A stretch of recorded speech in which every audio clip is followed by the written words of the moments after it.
Salut tout le monde, c'est CrazyPhasm. Aujourd'hui, nouvelle vidéo. Je vais faire le suivi d'élevage de février. Il y a énormément de choses qui se sont passées depuis la dernière fois. Malheureusement, ça fait longtemps que je n'ai pas pu faire de vidéo entre les cours, le travail, les devoirs, la semaine précédente où j'étais au ski, etc. Ça fait très longtemps que je n'ai pas pu faire de vidéo. Là, normalement, je vais essayer de faire quelques lives durant cette semaine. Et puis après, bah écoutez, je pense que je peux. Voilà. Allez, tout le monde, c'est parti. Alors, on va commencer ce suivi d'élevage par le Phobaeticus magnus. Bon, on voit qu'il rentre même pas vraiment dans le cadre en fait. Bon, voilà. Enfin, je pense que la taille parlera pour moi. Il fait en gros la taille de ma main, peut-être un tout petit peu plus. En comptant les pattes, il fait bien plus que ma main. Voilà, ça fait du gros déjà, c'est du sacré phasme. Bah écoutez, il a pas fini sa croissance, donc j'ai vraiment hâte de voir ça quand il sera adulte. À voir donc pour le prochain suivi d'élevage ou peut-être celui d'après, j'en sais rien. On verra bien, mais en tout cas, ça a l'air vraiment assez impressionnant. Ensuite, là-bas, on a mes Heteropteryx dilatata. Oui, ils sont toujours dans le même terrain parce que j'ai pas eu le temps de refaire le terrain du Phobaeticus. Ça, c'est le terrain en fait de base des Heteropteryx dans lequel j'ai rajouté le Phobaeticus. Phobaeticus qui sera dans un terrain de 60 par 40 par 100 très prochainement. Voilà, donc une dilatata. J'ai maintenant deux dilatata subadultes. Avant, j'en avais une sub et une anti-sub. Si je dis pas de bêtises, voilà, celle récemment passée sub est ici. Alors on voit qu'elle a une patte légèrement plus petite que l'autre, c'est juste parce qu'elle avait une patte en moins et que ça va repousser gentiment. Je sais pas du tout si elle l'aura en entier pour sa prochaine mue, aucune idée, j'espère. Ce serait pas mal. Ensuite pour les mâles, bah pas grand chose à dire, de toute façon ils se planquent, donc je vais pas pouvoir trop vous les montrer. Mais pas grand chose à dire, je pense qu'il y en a un qui devrait bientôt passer adulte. Mais sinon voilà, pas grand chose de très significatif. Ensuite on passe juste en dessous avec alors l'actuel Terra des Periphates Machutei et l'ex-Terra de la Phyllium Giganteum qui est malheureusement morte. Donc ce que j'ai fait, c'est que j'ai réutilisé son Terra. Attends, je peux ouvrir cette partie là parce qu'il y en a un qui va se barrer. J'ai réutilisé son Terra pour mettre les Periphates Machutei. On voit qu'il y a des juvéniles un peu partout dans le Terra, hein. Notamment juste ici.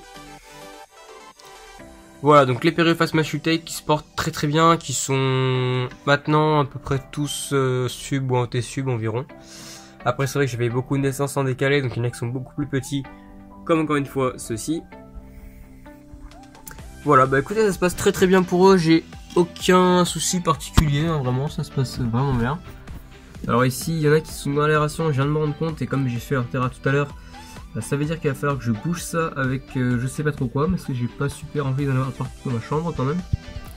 Au niveau de l'alimentation, bon, j'ai remis du Troène tout frais, c'est vrai qu'il commençait à être pas mal sec. Voilà, donc j'en ai mis Troène. Ensuite, pour les cachettes, bah, j'ai mis tout simplement des écorces là-bas et ici une grosse écorce de liège. Alors il faudra que je rajoute parce que là c'est largement pas suffisant, vous voyez, ils sont vachement nombreux dessous. Donc je vais en rajouter, je sais pas encore où je vais les prendre ni ce que je vais mettre. Mais voilà, je vais rajouter des cachettes. Ensuite, juste à côté, on passe au Phyllium philippinicum, une espèce que j'ai acquérie pour la deuxième fois récemment. Alors, j'ai malheureusement perdu tous mes mâles, ça y est. Donc, je pense qu'ils sont vieux. Enfin, je pense que c'est pour ça qu'ils sont morts et ils sont quand même assez vieux. Et du coup, voilà, donc je les ai tous perdus. Bon, petit plan vite fait sur une Phyllium philippinicum qui mange. Parce que c'est vrai que ça peut être intéressant, on voit pas ça tous les jours non plus. Ouais, donc désolé pour la mise au point qui est pas top, hein, mais je me suis mis très près pour qu'on voit bien. Enfin bref, c'est pas le sujet. Voilà, donc une Phyllium philippinicum, bah, un phasme qui ressemble à ça. Celle-ci a un petit peu raté ses ailes, donc c'est pas le meilleur exemple. Bon, ici j'en ai une qui a perdu deux pattes pendant sa mue, pourtant ils ont une bonne hygrométrie.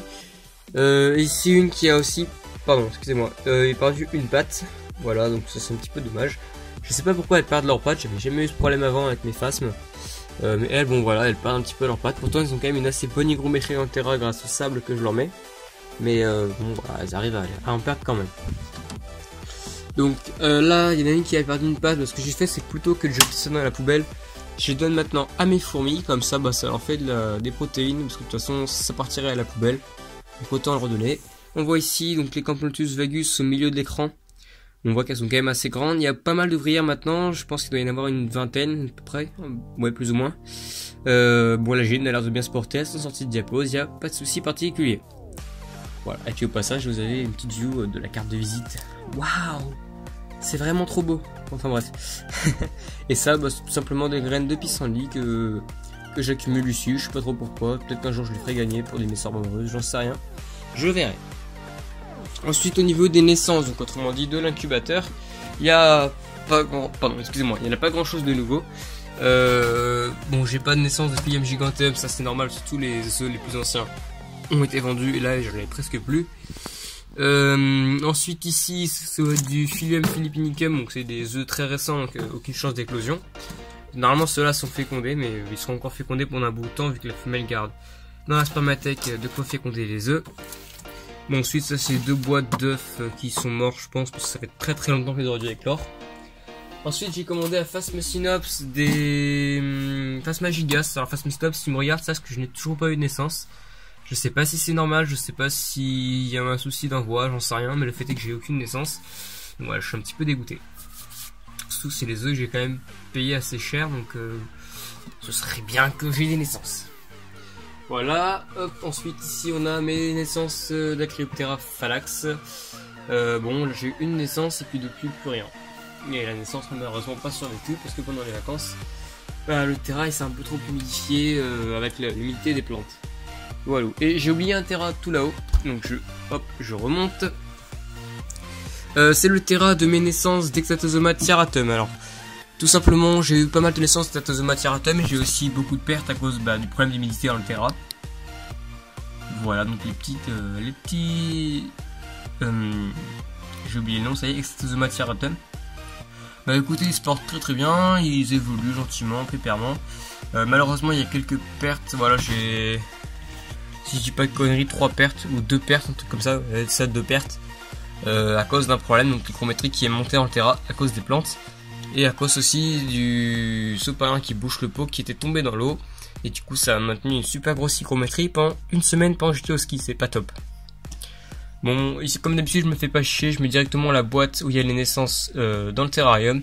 Ça, c'est un peu plus chiant niveau comptage des juvéniles, mais c'est beaucoup plus simple à gérer, ce qui fait que le matin j'ai pas besoin de les sortir et surtout je risque pas de les abîmer en les sortant.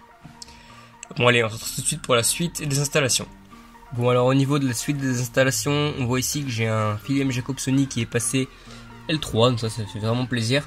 Je sais pas exactement quelle taille il va faire quand il sera adulte, ça c'est vrai que j'ai pas fait gaffe à ça.